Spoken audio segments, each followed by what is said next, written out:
Hello students. आज हम करने जाने वाले हैं एक्सरसाइज 8.1 स्टैंडर्ड 9 का first sum. If the diagonals of a parallelogram are equal then show that it is a rectangle. Means हमको ये दिखाना है कि अगर ये ए बी सी डी हमारा पैराग्राम है और इसके डायगोनल्स अगर इक्वल है, ये दो डायगोनल्स है जो इक्वल है, तो हमें ये प्रूव करना है कि ये रेक्टेंगल है। देखो, अब हम लोग किसी भी पैराग्राम को रेक्टेंगल कैसे प्रूव कर सकते हैं। तो अगर हम पैराग्राम का कोई भी एक वर्टेक्स एंगल 90 डिग्री बता दे तो ये क्या हो जाएगा, किसी को भी 90 डिग्री बता दे तो ये हो जाएगा रेक्टेंगल। ठीक है, तो हम लोग क्या करेंगे कि पैराग्राम की सारी प्रॉपर्टीज हम लोग यूज़ कर सकते हैं। जैसे कि we know that in parallelogram opposite sides are equal, तो ये दो साइड इक्वल हम ले सकते हैं। ठीक है, अगर मैं लेता हूँ ये triangle D A B, if I am taking this triangle D A B and this triangle C B A, क्योंकि इसके अंदर दोनों डायगोनल्स आ जाते हैं, ये दो साइड आ जाती है और ये कॉमन साइड आती है ना। तो इससे मैं कॉन्ग्रुएंट प्रूव करके फिर ये दो एंगल्स इक्वल बता सकता हूँ सीबीसीटी से। और ये दोनों एंगल एडजेसेंट एंगल्स ऑफ पैराग्राम है, तो सप्लीमेंट्री हो गए प्रॉपर्टी से। तो ये दोनों का सम 180, दोनों इक्वल है तो मतलब दोनों 90-90 हो गए, तो ये वर्टेक्स एंगल 90 डिग्री आ गया। ठीक है, तो इससे ये रेक्टेंगल हो जाएगा। देखो मैं लिखता हूँ यहाँ पे से let quadrilateral ABCD, let quadrilateral ABCD is a parallelogram. ठीक है, अब ये पैराग्राम मैंने ले लिया तो उसकी प्रॉपर्टीज सारी उसको सेटिस्फाई करेगी। ठीक है, now in triangle DAB and triangle CBA, ये ट्राइंगल और ये वाला ट्राइंगल, ये दो ट्राइंगल के अंदर हमारे पास ऑलरेडी है AD is equals to BC, ये दो साइड्स इक्वल। रीजन हमेशा लिखो, ज्योमेट्री के अंदर हमेशा रीजन लिखो। Reason since opposite sides of a parallelogram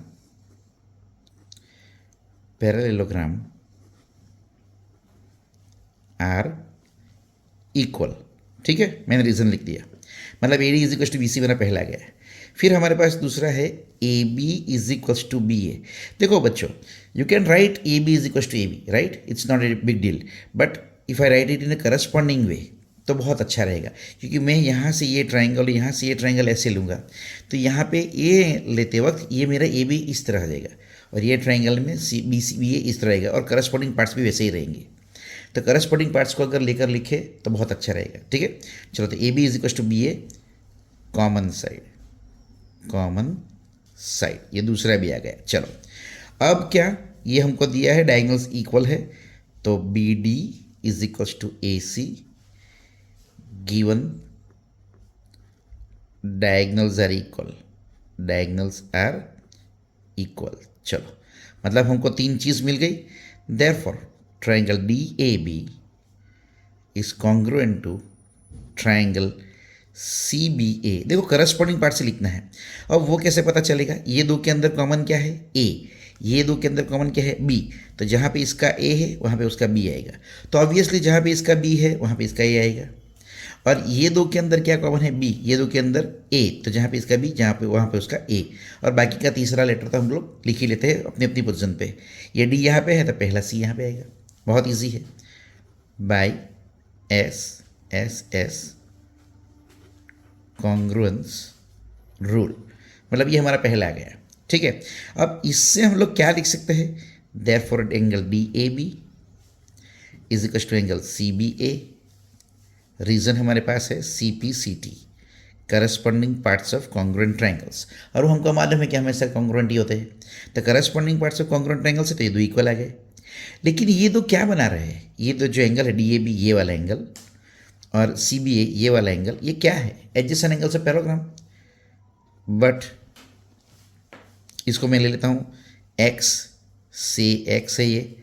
ठीक है, तो but angle DAB plus angle CBA is equal to 180 degree. Reason adjacent angles of a parallelogram parallelogram are supplementary, ये सप्लीमेंट्री होते हैं हमेशा, ठीक है। तो ये दोनों 180 आ गए। अब देखो मैंने इसको क्या लिया है, एक्स लिया है, तो मैं यहाँ पे इसकी जगह पे एक्स, इसकी जगह पे एक्स और ये 180 लिख सकता हूँ।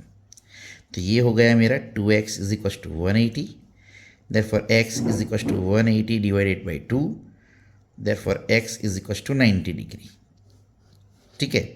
और ये x हमारा क्या है, एंगल यही है, therefore angle DAB is equal to 90 degree, मतलब एक वर्टेक्स एंगल हमारा राइट एंगल आ गया। Therefore one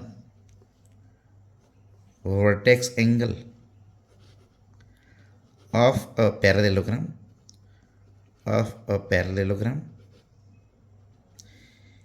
is right angle, और वर्टेक्स एंगल एक राइट एंगल आता है किसका, पैराग्राम का, तो हम लोग लिख सकते हैं कि ये रेक्टेंगल है। Therefore parallelogram ABCD is a rectangle, पैराग्राम ABCD is a rectangle। देखा कितना इजी है, ओके। ओके स्टूडेंट्स, तो हम करने जा रहे हैं एक्सरसाइज 8.1 क्वाड्रिलेटरल स्टैंडर्ड 9 का सम नंबर सेकंड। क्वेश्चन ये है कि so that the diagonals of a square are equal and bisect each other at right angles, ठीक है। तो हमको ये हमारे पास ये स्क्वायर है, मान लो ये स्क्वायर ABCD है, और हमें ये प्रूव करना है कि डायगोनल्स आर इक्वल, मतलब AC is equal to BD prove करना है पहले तो, और diagonals bisect each other at right angle, ये हमें प्रूव करना है, ठीक है। तो देखो कैसे कर सकते हैं, मैं पहले समझा देता हूँ, फिर लिख के बाद में समझाता हूँ अगेन। अगर ये दोनों ये स्क्वायर है तो हम स्क्वायर की सारी प्रॉपर्टीज यूज कर सकते हैं। दूसरी चीज, every square is a parallelogram, तो मतलब स्क्वायर पैरेललोग्राम की सारी प्रॉपर्टीज को सेटिस्फाई करता है, ठीक है। Parallelogram satisfies all the properties of a square satisfies all the properties of a parallelogram. तो पहले ये जो है हमारे पास ये डायगोनल्स जो इक्वल प्रूव करना है, हम लोग क्या करेंगे, जैसे फर्स्ट सम हमने किया था इन triangle DAB and triangle CBA, ये साइड और ये साइड इक्वल आ जाएगी। क्यों? क्योंकि ये अपोजिट साइड्स ऑफ पैरेललोग्राम या स्क्वायर की साइड्स तो सारी इक्वल होती है, तो वो भी हम ले सकते हैं। फिर ये कॉमन साइड है, ये ले सकते हैं हम लोग, ठीक है। और हमें मालूम है कि स्क्वायर का वर्टेक्स एंगल कैसा होता है, राइट एंगल, तो ये 90 डिग्री है, क्योंकि ऑलरेडी इट इज़ गिवन कि ये स्क्वायर है। तो ये साइड एंगल साइड से ये दो ट्राइंगल कॉन्ग्रुएंट आ गए। तो फिर करस्पॉन्डिंग पार्ट्स के रीजन से ये BD और AC दोनों कैसे आ जाएंगे, इक्वल, मतलब पहला पार्ट हमारा प्रूव हो जाएगा, ठीक है। फिर जैसे मैंने बताया कि every square is a parallelogram, तो पैरेललोग्राम के डायगोनल्स तो बाइसेक्ट करते हैं, तो हम लोग ये लिखेंगे कि diagonals AC and BD bisect each other. तो उससे क्या आ जाएगा कि ये दो इक्वल है, ऐसा भी आ जाएगा, ये दोनों, ठीक है, बाइसेक्ट कर जाए। अब सिर्फ इतना प्रूव करना है कि ये एंगल 90 डिग्री है, ठीक है।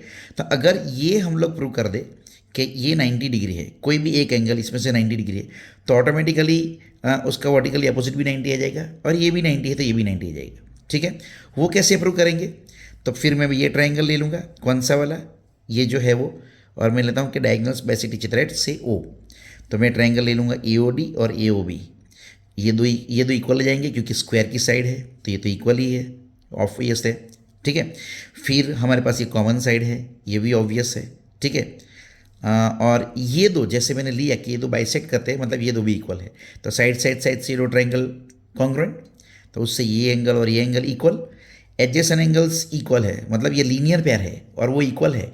लीनियर पेयर इक्वल होते हैं तो दोनों 90-90 होते हैं, ठीक है। इसका मतलब ये हुआ कि ये दोनों 90-90 आ गए, मतलब ये एंगल 90 डिग्री आ गए, तो ये क्या हो गया, diagonal bisect each other at right angle, ठीक है। देखो मैं लिखता हूँ यहाँ पे, देखो बहुत ईजी है, हम लोग यहाँ पे बहुत ईजीली प्रूव कर देंगे सॉल्यूशन, या तो प्रूफ हम लोग लिख सकते हैं, प्रूफ, क्योंकि ये प्रूव दैट है।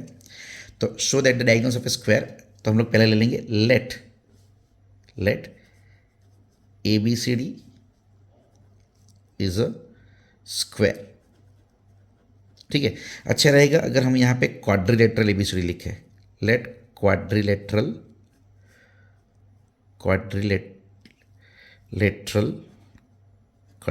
ABCD इज अ स्क्वायर, ये अच्छा रहेगा, ठीक है।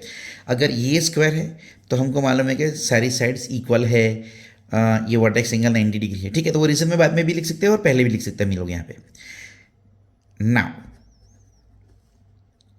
इन triangle DAB and triangle CBA, ये दो ट्राइंगल में AD is equals to BC, reason sides of a square, वो तो सेम ही होते हैं, इक्वल होते हैं, तो ये हमारा रीजन आ गया, साइड्स ऑफ स्क्वायर, ठीक है। फिर AB is equals to BA, जैसे मैंने बताया था हम लोग जो करस्पॉन्डिंग है उसी हिसाब से लिखेंगे तो अच्छा रहेगा। वैसे AB इक्वल्स टू AB भी लिख सकते हो, कोई दिक्कत नहीं है, that is not a big deal, right, you can write. So here AB is equals to BA, AB is equals to BA means reason, what is the reason? Reason is that it is a common side, common side, so common side is same. And most importantly, angle DAB is equals to angle CBA is equals to 90 degree, reason vertex angle of a square, vertex angle of a square is right angle, ये हमें मालूम है, ठीक है। We know this कि vertex angle of a square is a right angle, so if we know this we can use this. Now see this side is equal to this side, this angle is equal to this angle and this common side, so by SS these two triangles are congruent, therefore triangle DAB is congruent to triangle CBA by SAS, congruence. Isn't it easy? Yes, it is easy, congruence. Therefore BD is equals to AC, reason CPCT. Therefore diagonals of a square are equal. चलो पहला तो आ गया हमारा, ये first one हो गया। अब दूसरा, diagonals bisect each other at right angle. Now every square is a parallelogram, जैसे मैंने बताया था। तो ये सारी पैरेललोग्राम की प्रॉपर्टीज को सेटिस्फाई करेगा। Therefore diagonals of a square bisect each other, मतलब बाइसेक्ट वाला तो आ गया, बाइसेक्ट ईच अदर। चलो बाइसेक्ट वाला तो आ गया है ना, बाइसेक्ट वाला रीजन तो आ गया, बहुत ईजी है।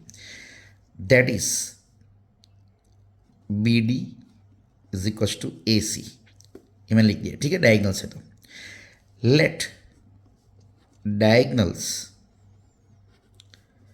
BD एंड AC बाइसेक्ट की जगह पे हम लिख लेते हैं इंटरसेक्ट एट O, ठीक है। Therefore OB is equal to OD and OA is equal to OC, bisect का मतलब ये आ गया, ठीक है। नाउ इन ट्राइंगल AOD, ये वाला ट्राइंगल, एंड ट्राइंगल AOB, मतलब ये वाला ट्राइंगल, ये वाला, ठीक है। ये दो के अंदर हमारे पास ऑलरेडी है AD is equal to AB, ये दो इक्वल है, reason sides of a square, मतलब ये इक्वल ही है। चलो ये आ गया। फिर हमारे पास है AO is equal to AO, reason common side, ये भी हमें मालूम है, ये भी बहुत इजी है। चलो ये भी आ गया। फिर हमारे पास क्या है, OD is equal to OB, ये वाला जो है उसको नंबर में 1 दे देता हूँ, तो हम लोग लिख सकते हैं फ्रॉम 1, यस फ्रॉम 1 रीजन लिख सकते हैं हम लोग।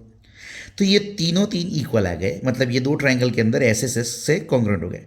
Therefore triangle AOD congruent to triangle AOB by SSS, congruence rule, ठीक है। ये SSS कॉन्ग्रुएंस रूल से आ गया। तो अगर ये इक्वल है तो हम लोग लिख सकते हैं for angle AOD is equal to angle AOB is equal to angle AOB, CPCT, ठीक है। But they form linear pair. अगर ये लीनियर पेयर बनाता है तो इसका मतलब ये हुआ कि दोनों कैसे हो गए, 90-90 हो गए। Therefore angle AOD is equal to angle AOB is equal to 90 degree. इसका मतलब ये एंगल 90 डिग्री हो गया, ये एंगल 90 डिग्री हो गया, तो ऑब्वियसली वर्टिकली अपोजिट से ये भी 90 और ये भी 90 हो गए, तो हमने ये 90 दिखा दिया, तो हम लोग लिख सकते हैं therefore diagonals of a square bisect each other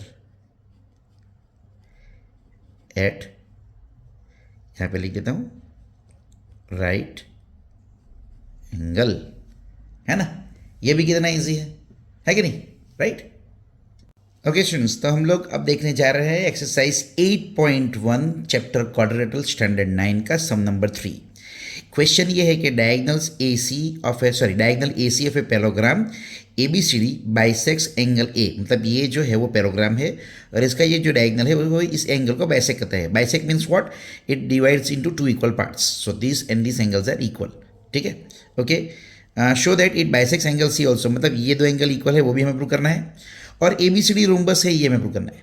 देखो पैराग्राम दिया है ऑलरेडी, और पैराग्राम का अगर उसको रोम्बस हमको प्रूव करना है, if you want to prove that parallelogram is a rhombus, then you just need to prove that it's adjacent angles adjacent sides are equal. अगर एडजेसेंट साइड हम इक्वल प्रूव कर दे तो अभी हमारा ये पैराग्राम, उसको रोम्बस हम बोल सकते हैं, we can see that it is a rhombus, right. तो हम लोग ये प्रूव करते हैं, चलो देखते हैं कैसे प्रूव करना है। ओके, हम यहाँ पे प्रूफ लिखेंगे, और ये प्रूफ यहाँ पे से हम कैसे लिखेंगे, देखो बहुत ईजी है। जैसे कि मैंने ये ABCD हमको पैराग्राम दिया गया है, अगर ये पैराग्राम है तो हम कैसे करेंगे, इफ इट इज़ ए पैराग्राम तो हम कैसे करेंगे, तो हम लोग ले सकते हैं कि ये दोनों अपोजिट साइड्स इक्वल और पैरेलल है, यस। ये दोनों साइड इक्वल और पैरेलल है, यस। तो मैं ऐसे करता हूँ कि ये और ये पैरेलल है, और ये दो पैरेलल है, ठीक है। और अगर ये दो हमारे पास जो है एंगल्स इक्वल है, क्योंकि ये बाइसेक्ट कर रहा है, तो मैं एक्स इसको ले लेता हूँ, ठीक है। Here in parallelogram ABCD diagonal AC bisects angle A, तो इसका मतलब ये हो गया therefore angle DAC is equal to angle BAC, ठीक है। और इसको मैं एक्स लेता हूँ से, ठीक है। Now opposite sides of a parallelogram are parallel, ये हमें मालूम है, ये पैरेलल है, ठीक है। therefore AD is parallel to BC and AB is parallel to DC. For AD parallel to BC, ये दो है, AD पैरेलल टू BC है, मतलब ये दो है, तो ये Z बना, तो इसका मतलब ये अगर Z बन रहा है तो ये एंगल और ये एंगल इक्वल है, ठीक है ना, ऑल्टरनेट एंगल, तो ये भी X हो गया। देयरफॉर एंगल BCA, ये वाला angle is equal to angle DAC is equal to X से, मैं लिख लेता हूँ, क्यों से तो नहीं, क्योंकि ये एक्स है, तो यहाँ पे सी हम नहीं लिखेंगे, ठीक है। अब रीजन क्या है, इंटीरियर अल्टरनेट एंगल्स, इसको मैं नंबर 1 दे देता हूँ, ठीक है। उसी तरीके से मेरे पास ये दो पैरेलल है also for AB parallel to DC, अब ये दो पैरेलल है तो ये Z बना रहा है, तो ये एंगल और ये एंगल इक्वल आएगा, therefore angle DCA is equal to angle BAC, और ये BAC एक्स है तो मैंने एक्स लिख दिया। रीजन सेम, नंबर 2 इसको मैं देता हूँ, रीजन सेम है, इंटीरियर अल्टरनेट एंगल्स, चलो ये इक्वल आ गया, ठीक है। इसका मतलब फ्रॉम 1 and 2 हम लोग क्या लिख सकते हैं, therefore from 1 and 2 angle DCA is equal to angle BCA, therefore AC bisects angle C also, पहला वाला आ गया, फर्स्ट वन आ गया हमारा, ठीक है, ये फर्स्ट वन आ गया। चलो अब दूसरा, हमें ABCD रोम्बस प्रूव करना है। देखो अब हमने ये प्रूव कर दिया कि ये दो एंगल इक्वल है है कि नहीं। अब ये दो एंगल इक्वल है तो ये ट्राइंगल एबीसी के अंदर अगर ये दो एंगल इक्वल है तो उसके अपोजिट साइड्स भी इक्वल होंगे। इसका मतलब इस एंगल का अपोजिट साइड बीसी है और इस एंगल का अपोजिट साइड एबी है, तो ये दोनों इक्वल आ गए। तो एडजेसेंट साइड्स ऑफ पैराग्राम इक्वल, मतलब ये रोम्बस हो गया। कितना ईजी है कि नहीं। Now in triangle ABC angle BAC is equal to angle BCA is equal to x, है ना। ओके ये दो इक्वल है। देयरफॉर अब BAC की अपोजिट साइड मतलब BAC इसकी opposite side BC, therefore BC और इसकी अपोजिट साइड BCA की opposite side AB, BC is equal to AB। Reason sides opposite to equal angles are equal, सही है। देयरफॉर ये दो कौन सी साइड है, adjacent side. Therefore adjacent side adjacent sides of a parallelogram are equal. अब adjacent sides of parallelogram are equal, इसका मतलब क्या हो गया, ये पैराग्राम क्या हो गया, rhombus. Therefore parallelogram ABCD is a rhombus. देखा कितना इजी था, है कि नहीं। बहुत इजी है, बहुत इजी। ठीक है, ओके देख लो।